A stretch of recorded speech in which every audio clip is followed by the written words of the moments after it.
It starts with something small, a sentence, a look, a teeny decision, and then suddenly you're in it.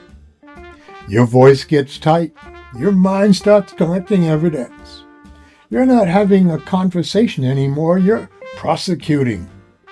And the weird part is, later you remember the fight perfectly, but you can't remember what it was about. That's because you weren't fighting the topic. You were fighting what it meant.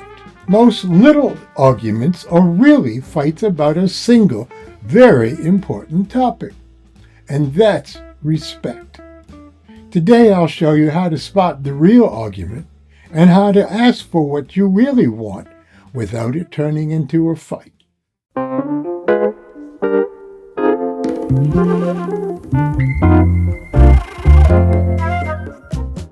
Hello, I'm Dr. Michael Broom. Welcome to a Things to Think About video.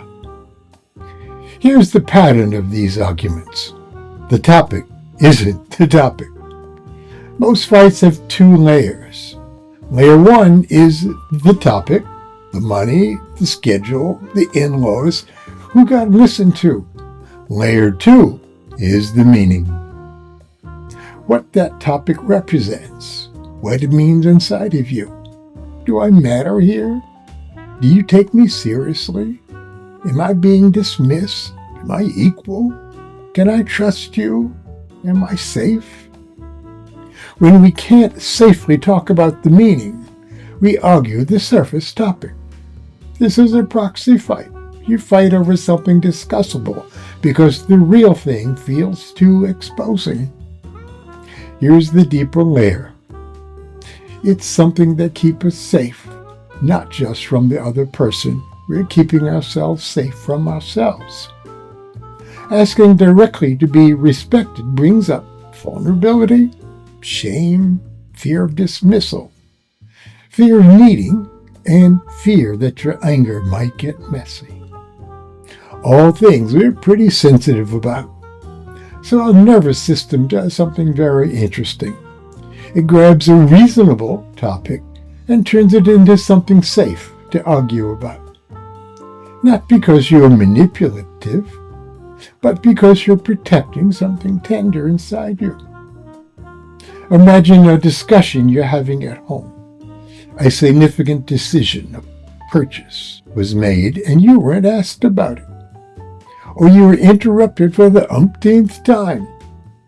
On the surface, the fight is about process. Why didn't you check with me first? Or you never let me finish what I'm saying. But the meaning layer is about respect. Underneath it's, I want to feel valued. I want to feel like I'm an equal. I want to feel seen. Here's the question that exposes the real argument. If the topic was solved perfectly, what would I finally feel? Not what would I get, what would I feel? Common answers include, I would feel respected, valued, safe, equal, trusted, appreciated, and certainly not taken for granted. That feeling is what the real argument is about, because the surface topic is often just the evidence you're using to prove a much deeper claim. You treat me as if I don't matter. When you notice yourself going into courtroom mode to prove that they are so wrong, ask yourself these three questions. First, what meaning am I assigning to this topic? Does it mean they don't respect me? Does it mean I'm invisible? Does it mean I'm not safe?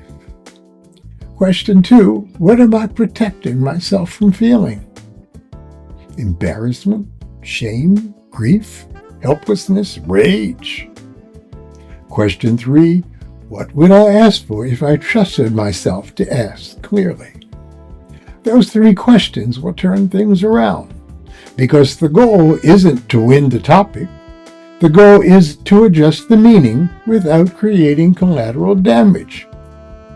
The skill is asking for respect without starting a fight. Respect is not a vibe. its behavior. Here's a simple method. Validate, name, then request. Validate the topic so you don't sound evasive. This topic does matter, so let's handle it. Then name the meeting without accusation. Use language that lowers defensiveness, such as, "When that happened, I experienced it as a respect issue." That phrase, "I experienced it as," is a pressure release valve where you're owning your part in the conversation. And then make respect concrete. Ask for the behavior you want. If the issue is inclusion, you can say, "If a decision affects both of us, I want to be involved before you do anything." If the issue is decision rights, you can say, "Let's clarify who decides, so I'm not asked to agree after the fact." If the issue is tone or treatment, you can say, "I'm open to disagreement, but I'm not open to being interrupted and dismissed. Please allow me to complete my sentences." To repair a situation, you can say, "That landed is belittling for me. I want us to reset in how we talk about this. Here's the template to memorize. I'm willing to discuss the topic, but I don't want to miss what it means to me. That is respect, and what I'm asking you to do is whatever that might be." This works because it does two things at once. It keeps the topic grounded by telling the truth about what it means to you, and it converts respect from a vague demand into an actionable request. Here are two lines that can stop a lot of spiraling arguments. "I don't want to win this argument and lose our trust," or "Let's solve both the topic and the meeting, please." Either is being a grown-up in a mature relationship. Take a moment and ask yourself about a recent argument. What was the topic, and what was the meaning underneath it?